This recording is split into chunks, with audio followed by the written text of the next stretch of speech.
Gary Oldman is back to farting and drinking as Jackson Lamb in Season 4 of Apple TV Plus's Slow Horses. The spy series, it continues to offer danger and surprises, but is all the cloak and dagger just getting a little too long in the tooth? Some shocking news rocks Slough House, while a bomb detonation breaks open personal secrets, toppling Slough House's already unstable foundations. Alright, so we've not only got Gary Oldman returning, but Jack Lowden, Kristin Scott Thomas, Rosalind Eleazar, Christopher Chung, Aimee-Ffion Edwards, Kadiff Kirwan, Jonathan Pryce, and Saskia Reeves. But new to the cast, especially after the events of Season 3, are Ruth Bradley, James Callis, Joanna Scanlan, Brooke, and Hugo Weaving. The cast is huge, and while the story doesn't always place a large amount of focus on each character, we do get time with each to either satisfy fan favorites or get to know the new players. Now at the core, Slough House is still the unruly mess it always is. The agents relegated to the dumping grounds, they've become characters that I love to watch, especially as they interact in their very dysfunctional ways. Like Roddy, who I was beginning to like a lot more in Season 3, kinda undoes some of that goodwill and is back to his obnoxious and hubristic persona, rubbing everybody the wrong way. And I can't tell if it's on purpose just to have interaction, or if he's genuinely an arse who can't help but be terrible. Now the banter we get from Shirley and Marcus continues to be fun in that brother-sister teasing sort of way, with a lot of swearing and insults, but a love and respect too. Jonathan Pryce plays a much larger role in this season as the Elder Cartwright, and his actions in the first episode have a huge impact on the story trajectory. He's great to watch, and as we've been witnessing over the seasons, he's getting on in years, and so not all of his faculties are as sharp as they once were. But also, because he is MI5, it's really difficult to tell when he's being truthful or when he's putting on an act to throw somebody off the scent. Now, Cartwright is an endearing character, but because we've seen some of his past actions, he's very much flawed too. And those conflicting emotions about him, I think, help to make what he does and how he behaves intriguing. Now, Gary Oldman continues to be the standout for the show. I think if it weren't for Jackson Lamb, the disgusting pig of a leader that he is, the show, it just wouldn't have the same punch or heart. The cases the team get mixed up in they're still engaging, but it's the utter disregard for any of his team, at least on the surface, that gives the plots more depth. Lamb is written as this complex character, outwardly one-dimensional, but inwardly multifaceted, talented, highly intelligent. And Oldman executes both of these sides flawlessly. I mean, he's so convincing as the continuously drunk and disinterested leader. But when a member of his team is potentially affected by something or caught up in an op, he's fierce, cunning, typically ruthless. And all that comes into play so well in this season. Like most of the storylines, there are a couple that begin the show and then run in parallel for a long time. Usually, they interact at some point to create an even larger emotional dynamic. Now, this season involves a bombing at a public place, and we get to watch first and second desk work through the chaos. Kristin Scott Thomas is back as Taverner, and she's as dryly sarcastic as ever. But this time, she's also contending with a new colleague who's a mixed bag of personality. At times, Claude Whalen, played by James Callis, is charming, almost simple. I mean, we can see that he's out of his depth in so many ways, but he's also trying to toe the company line. Because of his inexperience, he's frustrating because of either inaction or lack of confidence.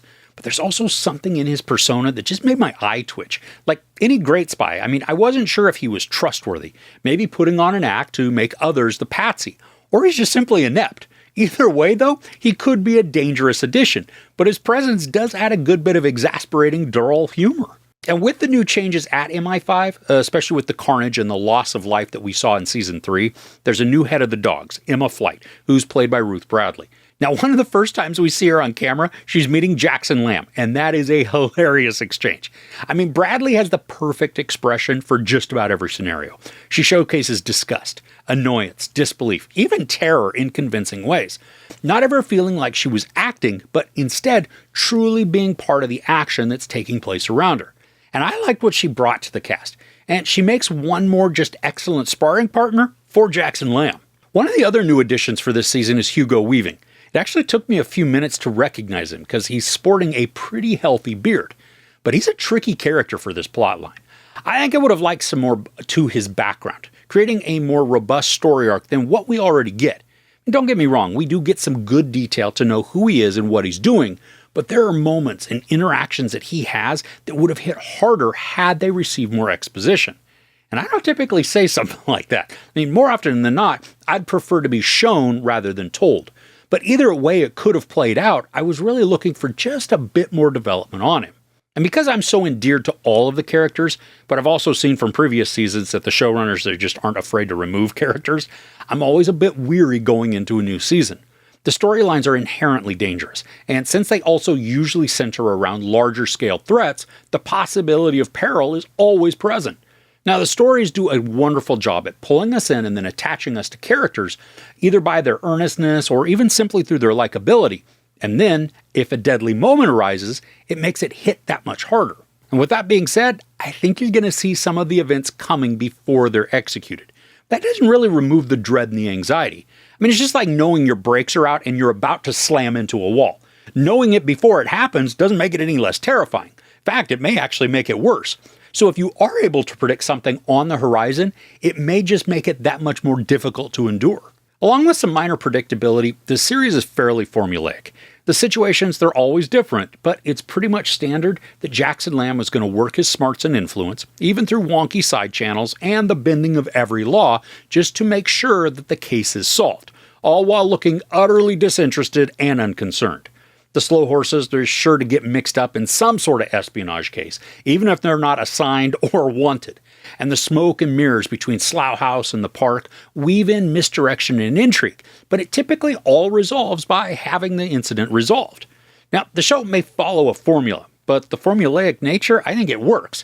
Plus, there are enough complications and surprises that are always thrown in to keep the stories engaging, while not losing the plot of our core character arcs. Now, just like the previous 3 episodes, this has 6 episodes that are all around 45-ish minutes. Now, there's an episode dropping each week. If you're like me, this is one of those series that I am fully invested in, so waiting to know what happens next, it can be excruciating. The show's worth it, though, but this is also a seriously easy binge if that's the way you prefer to do it. Season 4 of Slow Horses continues to deliver in terms of excitement, thrills, peril, and suspense. The mysterious aspects are obscured and convoluted enough to make them gripping, while also containing enough familiarity with plot points to remain a consistent experience throughout the episodes. Gary Oldman continues to shine in the drunk and abusive surrogate father role, amplifying every single flaw to its extreme, and yet somehow managing to retain some semblance of charm. While the stories do follow a prescribed formula, and some of the twists you will guess before they arrive, the action, acting, and storytelling all remain top tier, delivering a tangled web of espionage and deceit surrounded by characters we want to protect. There's no sex or nudity, ton of profanity, and some brutal violence. I give Season 4 of Slow Horses 4.5 out of 5 couches. I mean, the series just continues to impress, and if you're a fan of the previous stories, this one I think is just as captivating. So if you are a fan of this show, who's your favorite character? You can't say Oldman's Jackson Lamb, okay? Now for me, I think it's still either Standish or River, but let me know yours in the comments below.